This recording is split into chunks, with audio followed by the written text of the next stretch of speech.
Welcome to Stuff You Missed in History Class, a production of iHeartRadio.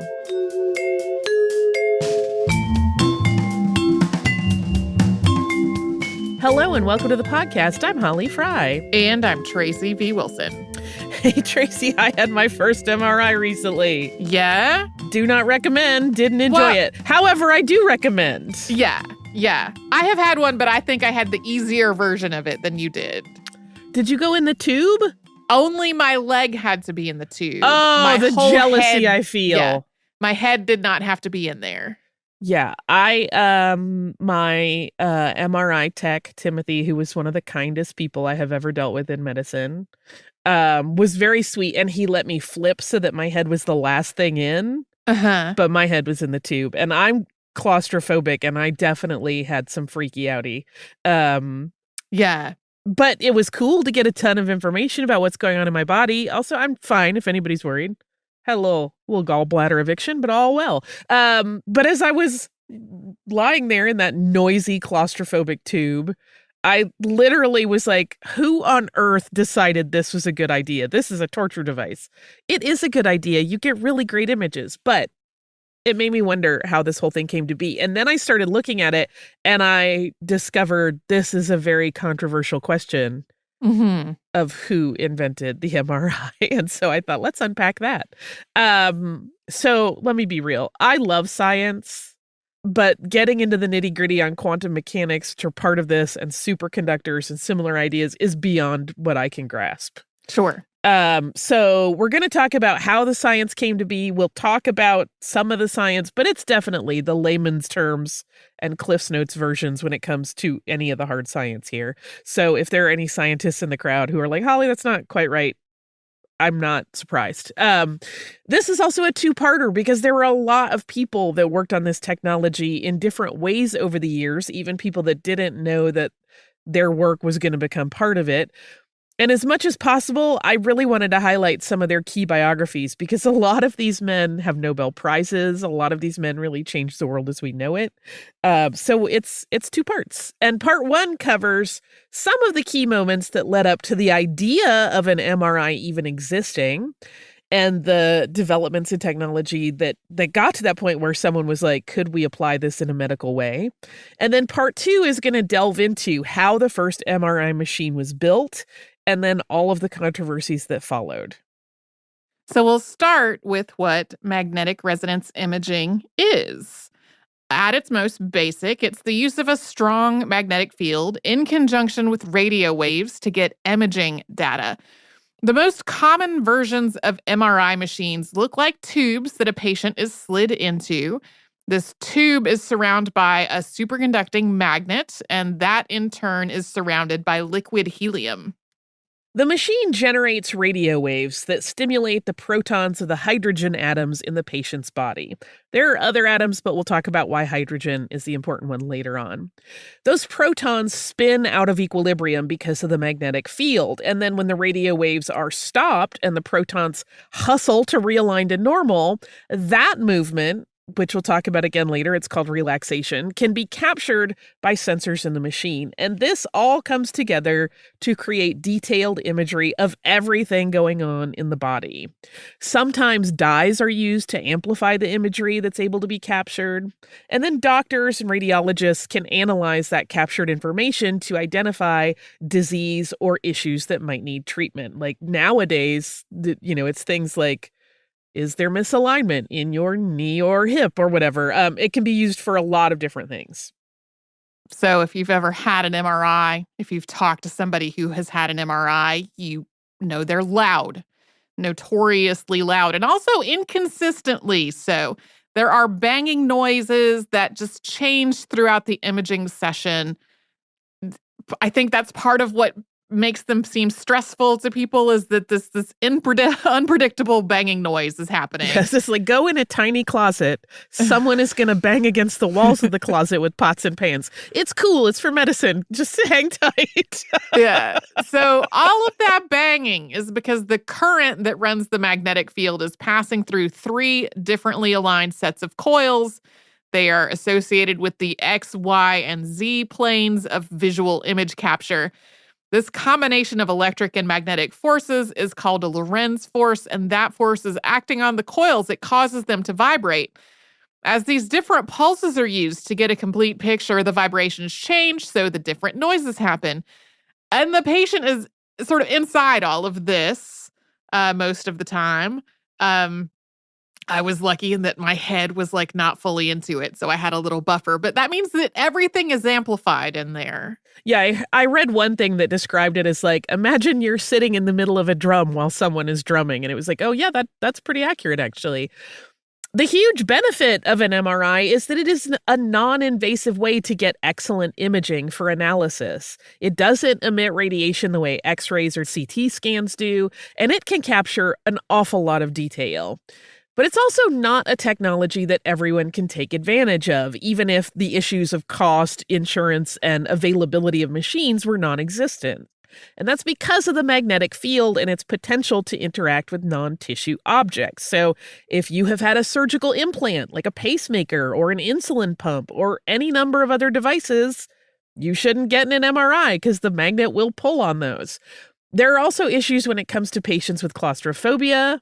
Boy, don't I know it. Although there are efforts to get around this problem. One of the ways that this has been addressed is through the development of open MRIs that are open on the sides, and even in some cases, the use of sedation.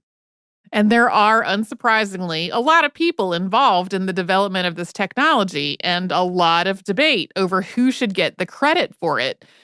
This is an episode that moves a little closer to our current time than our episodes usually do because disagreements about how to give credit continue up to today. One part of the issue is that different people developed different ideas that were ultimately combined to create magnetic resonance imaging. That's not necessarily unusual, but each stage of development was also a huge advance. So which moment should be credited most? That's difficult to say. Another thing that makes it such a puzzle is that some of the work was done in the medical community and some of it was done in the physics community. So, okay, as Tracy just mentioned, there is lots of science that builds on other science to pave the way for this tech. But one of the very earliest important steps specific to this was made by physicist Isidor Isaac Rabi. Rabi was born on July 29th, 1898 in Rajmanov, which was part of Austria-Hungary at the time. Today it is part of Poland. And when he was still a small baby, his parents, David Rabi and Janet Teague, moved to New York City, where he went to public school. And after completing his early schooling, he attended Cornell and got a bachelor's degree in chemistry. But then when he went to graduate school at Columbia, he changed his field of interest to physics, and he received his PhD in that field in 1927. For 2 years after receiving his PhD, Rabi did research in Europe, working alongside the likes of Niels Heinrich David Bohr and Werner Karl Heisenberg. Then he returned to Columbia to teach theoretical physics. In 1940, he joined MIT to work on radar and the technology behind the atomic bomb. He would go on to work with the Atomic Energy Commission starting in the late 1940s. He's credited with coming up with the concept for a collaborative international laboratory that eventually became CERN. But the most germane part of his work as it relates to the topic of MRIs began in the 1930s when he started studying the nuclei of atoms and how magnetic fields affected them. He developed what he called a resonance method for recording the magnetic properties of atomic nuclei. That meant he was able to develop a method for detecting and measuring the rotations of atoms and molecules. He won the Nobel Prize in Physics for this work in 1944. Yeah, as we talk through all of these different biographies, you'll see how many of these people overlap with the same kind of researchers and some of the same big names that you have heard probably throughout your life. The next person that we have to talk about is one of those people who both overlaps with a lot of famous people and is himself famous, and that's Felix Bloch, who was a physicist who was born in Zurich, Switzerland on October 23rd, 1905. Felix had a somewhat difficult childhood. When he started school at the age of 6, he apparently spoke with what's described as an odd accent, and other kids made fun of him. And he also lost his older sister, who he was very close to when she was just 12, and he is described as having been withdrawn and depressed for several years after her dying. The outbreak of World War I only added to his depression, but eventually he found solace in learning. And while he got a comprehensive education, math was absolutely always his favorite subject. He enrolled in Zurich's Federal Institute of Technology in 1924 with a focus on engineering, but he eventually switched to physics, later saying that that was a decision he just could not help making. When it came time to move into graduate studies, Bloch worked under Werner Heisenberg. He was Heisenberg's first graduate student, and together they used quantum mechanical theory to examine metal conductivity and the relationship between thermal conductivity and electrical conductivity. This ultimately led to Bloch's thesis, The Quantum Mechanics of Electrons and Crystal Lattices, that was published in 1928. This work, which involves the discovery of what are called Bloch waves, is often cited as opening the door for technologies in radio, television, space exploration, and more, because it catalyzed the ability to shift from vacuum tubes to semiconductors. Yep, it made everything smaller and more compact.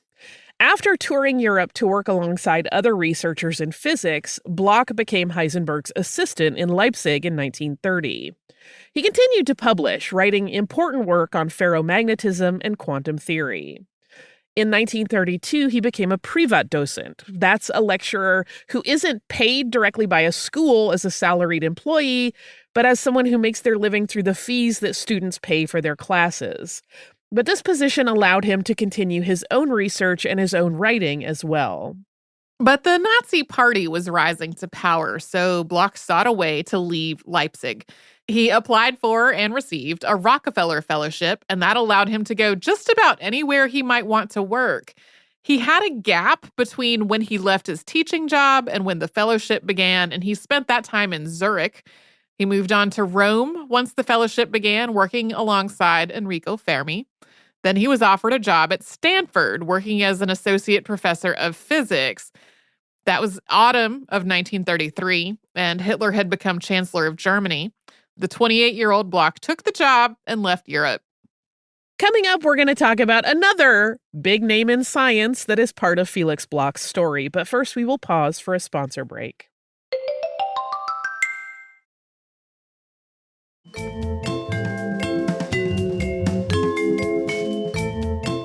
So Felix Bloch's story has already brushed up against a lot of notable scientists of the early 20th century, and that continued once he moved to Stanford.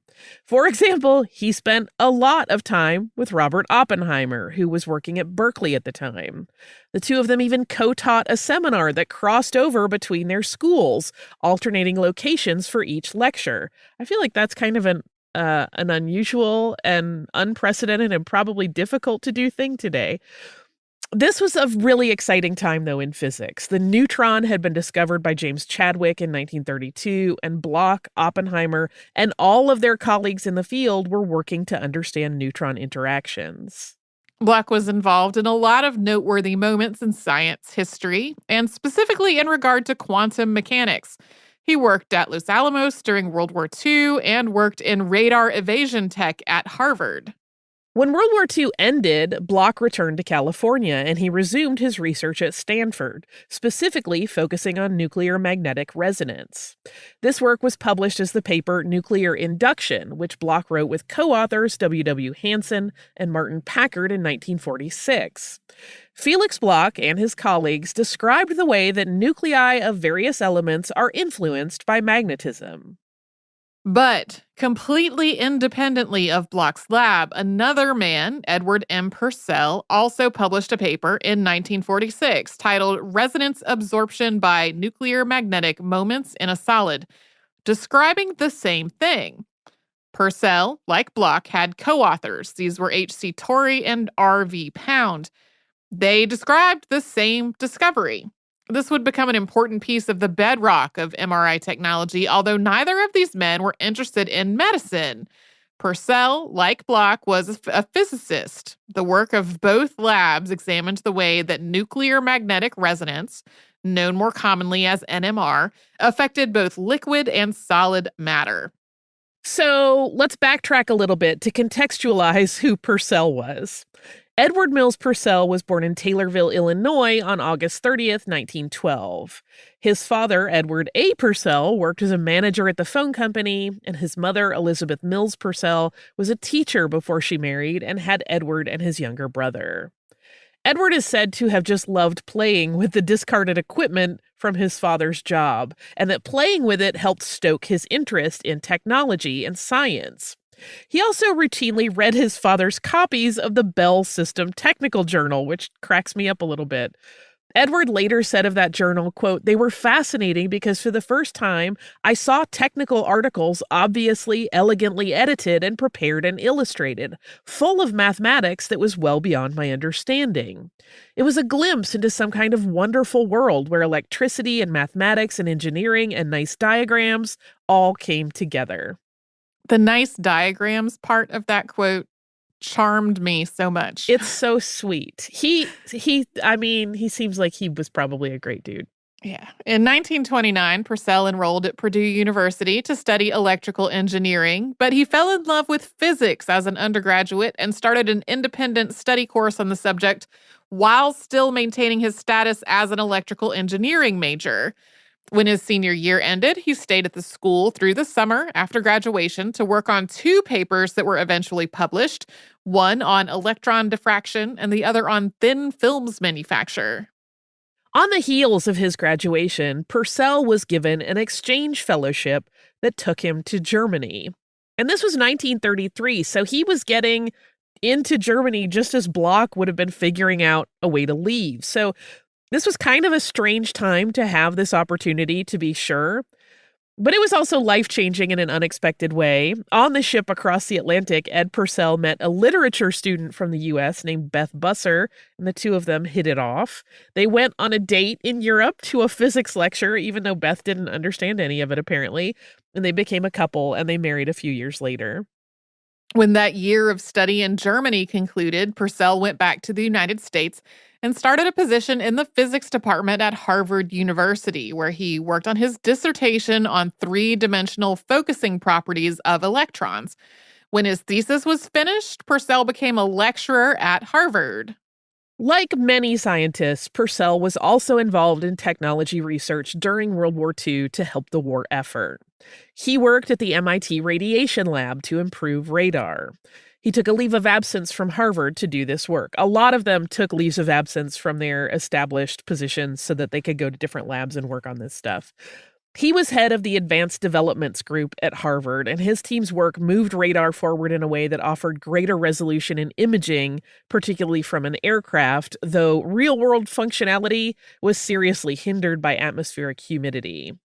Purcell was asked to stay at the MIT lab after the war ended to work with a handful of other scientists to document their work that they had done during the war to prepare it for publication. And it was during that post-war time at Harvard that he started to collaborate with Robert V. Pound and Henry C. Torrey to, according to Pound, quote, jointly design and undertake in our spare time an effort to detect resonant absorption of radio frequency energy by atomic nuclei in solid matter held in a strong magnetic field. So that, of course, led to the paper that dovetailed right on the one that Felix Bloch had written. So back to the 1946 work in nuclear magnetic resonance. The reason this work was so important was because if you can observe a specific type of matter reacting to a strong stationary magnet, and you can identify the unique way that any given element's nuclei behave in that situation, you can create a sort of map to read unknown matter. Apply magnetism, watch the reaction of the nuclei, and then match that reaction to the database of observations. You'll figure out what you're dealing with. And while this was not aimed at medical use initially, you can see how it would become important in that field because it could be applied to tissue to detect things like cancer. Bloch and Purcell met for the first time in April of 1946. They both attended the meeting of the American Physical Society that took place that month in Cambridge, Massachusetts. They got to talking and realized they had been working on the same idea, although they didn't approach it in exactly the same way. And this is one of those rare and sort of lovely instances where the two of them recognized each other as competitors, but also became friends. In 1952, Bloch and Purcell shared the Nobel Prize for Physics, quote, for their development of new methods for nuclear magnetic precision measurements and discoveries in connection therewith. In his Nobel speech, Felix Bloch talked about all the scientists who had come before him and laid the groundwork for his research. When Felix Bloch got the news of this joint award, he sent Purcell a telegram in verse that read, quote, I think it is swell for Ed Purcell to share the shock with Felix Bloch. If that's not the cutest thing you've ever seen, I kind of love these two. I love their friendship. Okay, so Bloch and Purcell have the building blocks figured out. So, of course, next there will be a eureka moment that leads to the MRI. Not exactly. There is a big time gap here. We'll talk about that gap and how the idea of magnetism to analyze matter made the jump from physics to medicine after we hear from the sponsors that keep the show going.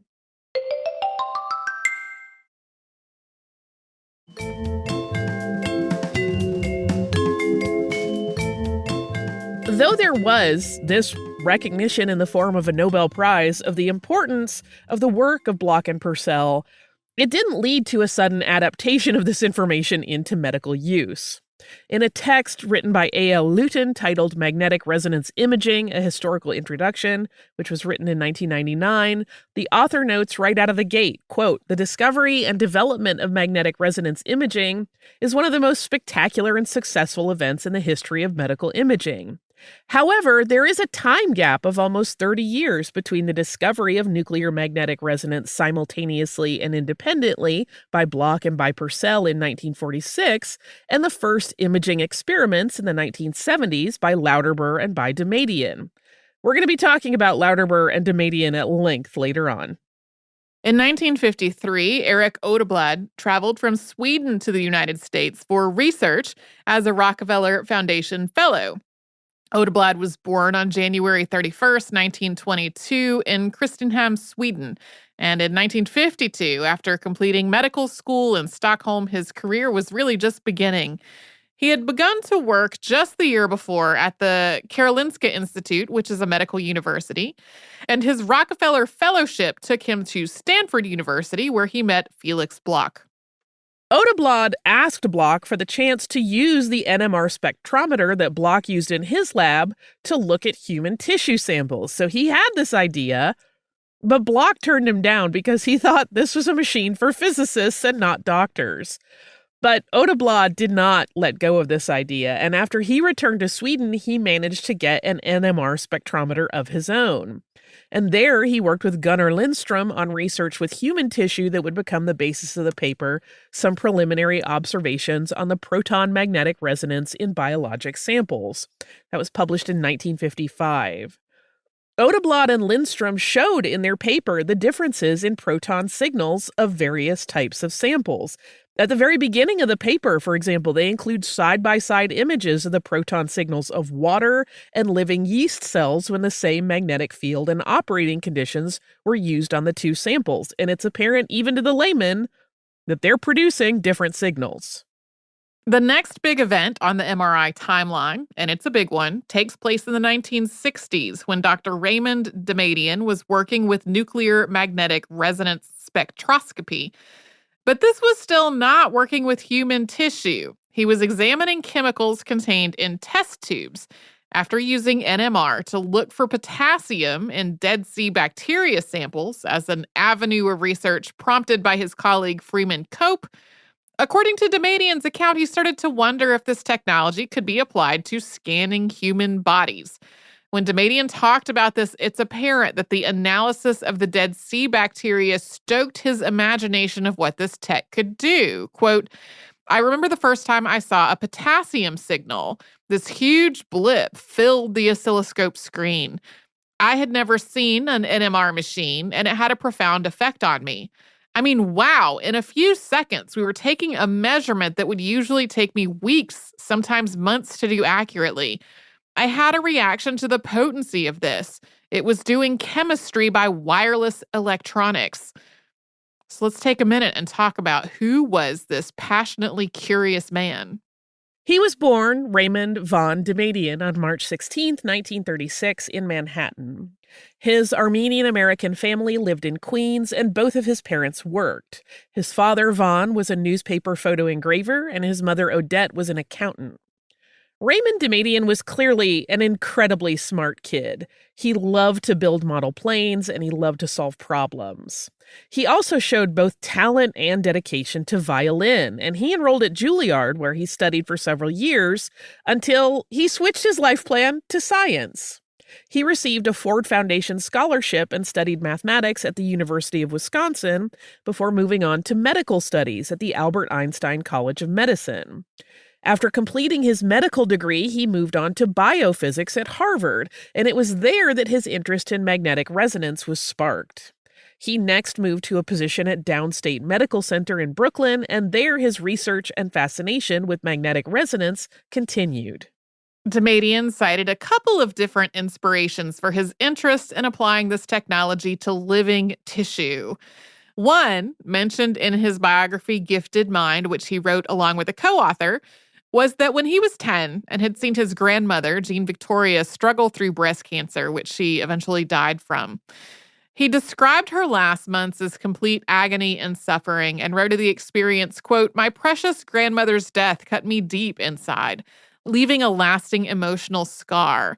While not the sole reason I pursued medicine, I believe her death was one factor that drove me into research, fueling my passionate quest to find a cure for cancer." Another was something that happened to him when he was still at Harvard. He started having really bad pain in his abdomen and went to a doctor. X-rays revealed nothing, but he was still experiencing pain, and it frustrated him that he could get treatment based on like a best guess at what might be the problem, but could not get a definitive answer. The only option was an exploratory surgery, and that seemed like an extreme step when the cause of an illness could be relatively minor. He felt like there just had to be some better way to get information about what was happening inside of a patient's body. When Demadian had his idea about applying magnetic resonance to tissues, he first started experimenting with rats. And using pulsed radio waves, he was able to see that rats that had cancerous tissue bounced back different radio signals than rats without cancerous tissue. He had identified values that are today known as T1 and T2 and how they could be used to identify cancer.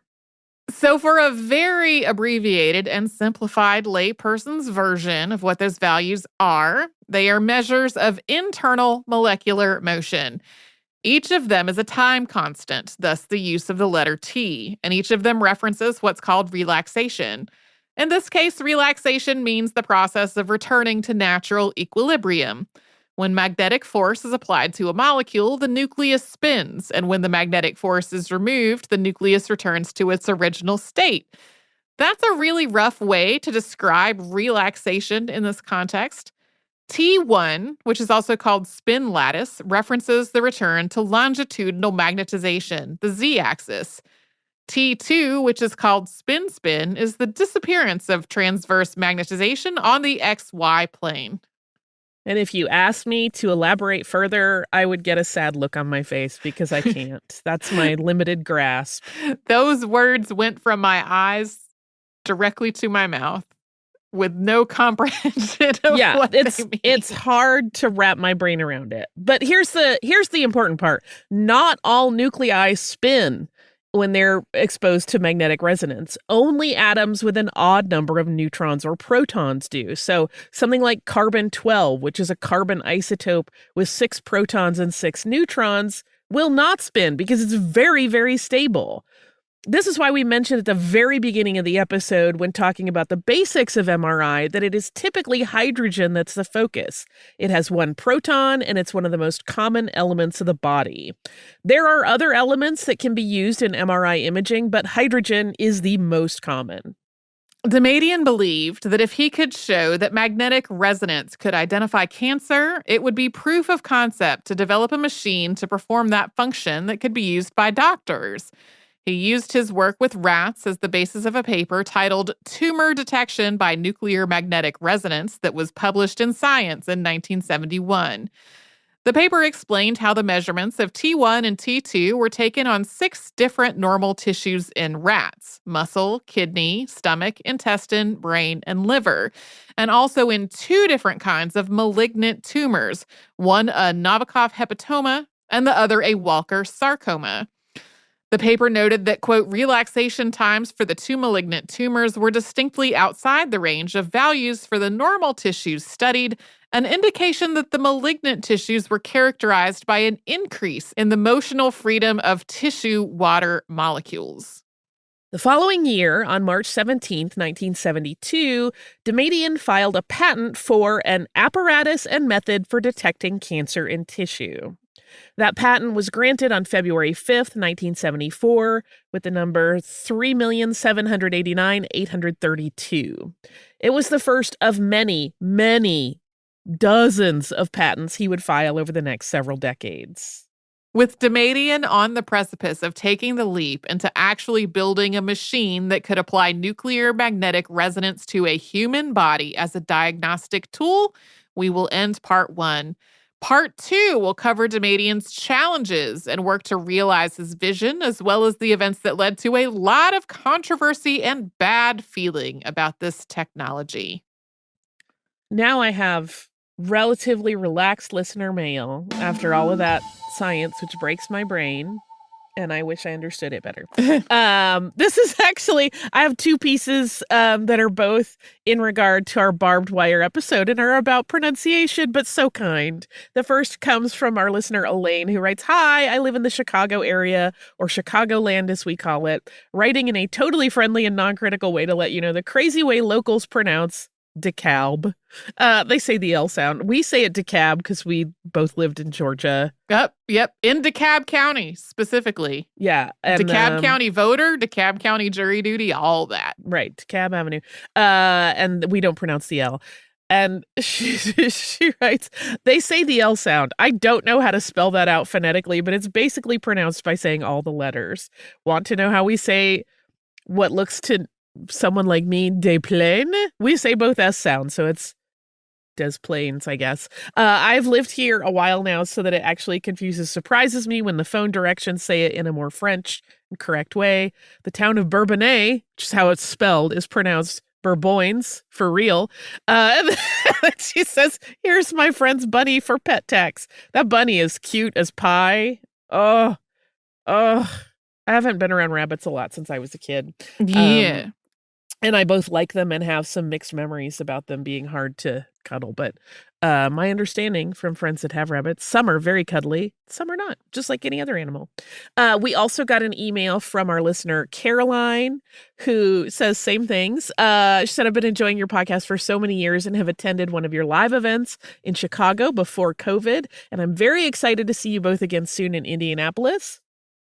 Quick note, you can, I think, still get tickets for us at the Indiana Historical Society. So jump on that if you're interested in seeing us. Live show July 19th. Yes. And she continues, thank you so much for making the history of everyone from everywhere so accessible for all of us. As a longtime listener, I cannot recall how many times you've mentioned how hard you both work to pronounce people's names and place names correctly, and I appreciate all the hard work that goes into that. So here's what I hope you'll read as a gentle correction. A side note, you guys are so polite and sweet about this. I love it. The email continues, I just finished listening to the Barbed Wire episode, and I got very excited to hear the name of the city in which my family and I live. I don't know if you've already received emails or other communication about this episode and the pronunciation of DeKalb, which is so hard for me to say. I'm just going to laugh at myself for a minute. Caroline continues, as a DeKalb, Illinois resident, it was a little distracting to hear the name of our city and county pronounced the way it would be pronounced in Georgia. Here we pronounce the L, so it comes out sounding like the crossword puzzle word for a white vestment worn by clergy. Alb. That may be confusing coming from people in a state who do not want you to say the final S in Illinois, but there it is. We've lived here since 2005, and both my husband and I have attended NIU, which is the normal school. Our children grew up here and know far more about barbed wire and all of its history than I will probably ever know. They were both marching barbs for DeKalb High School.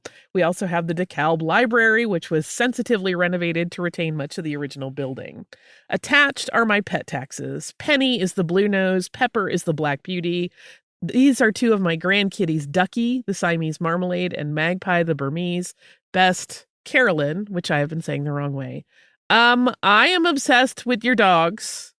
Penny is so cute. I'm obsessed. This is the cutest picture of Penny sleeping. Obsessed. Kitties, black kitties, which we both love. An orange kitty, which we both love. I love an orange cat. That's on my wish list for future kitty acquisitions is an orange baby because I haven't had one yet. And this little sweet, the face that you would want to give all of the food and snacks to, Pepper is so cute. I feel like if I were in your house, I would just spend all of my time kissing and hugging your animals. That sounds correct. Which they may or may not want, which is the problem that I have as a full-time Elmira Duff. Yeah. Thank you both for your gentle corrections.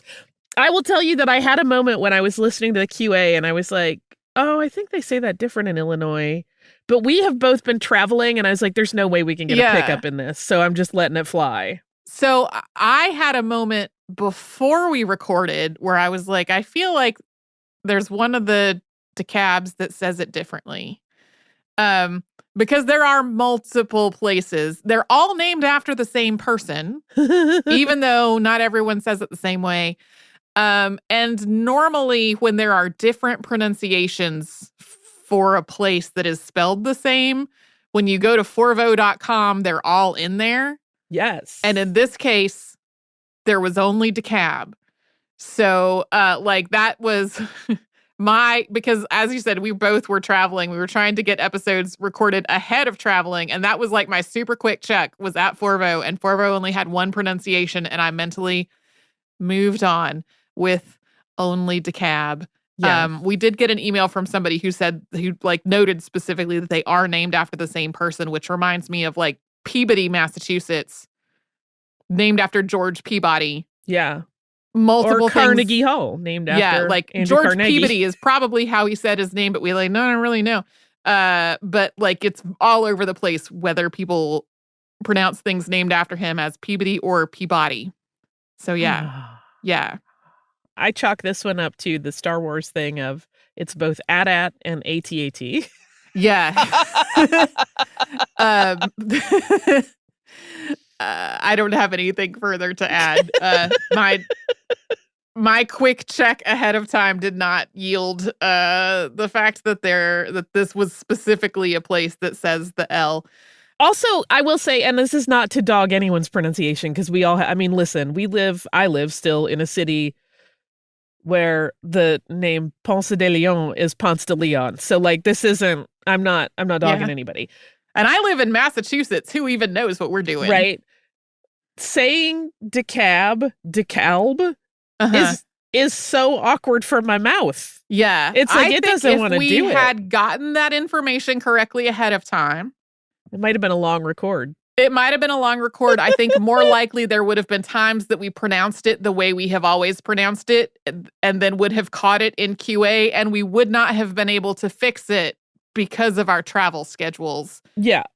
Because we have each been traveling and, there becomes a point where it's like, I cannot record a podcast from my phone and have it sound like the recording that was done in a studio. Yes. And it would just be a gigantic mess. Yes. These are the perils of globetrotting. This has also reminded me, do you remember Movie Phone that you used to be, I don't know if it still exists, you used to be able to call and get the Movie Phone, the movie listings. When I was living in Atlanta, Movie Phone would tell us the listings for AMC North DeKalb, and we were always like, what are you saying it that way, Movie Phone? Oh, yeah. This is one of my favorite things about GPS, is how GPS will pronounce things that aren't the way anybody would pronounce them in any jurisdiction. So for sure. Thank you for being so kind and lovely in your corrections to both of you. I really appreciate it. If you have email you would like to send us, you can do that at historypodcast@iheartradio.com. If you haven't subscribed yet, you can do that as easy as pie on the iHeartRadio app or anywhere you listen to your favorite shows.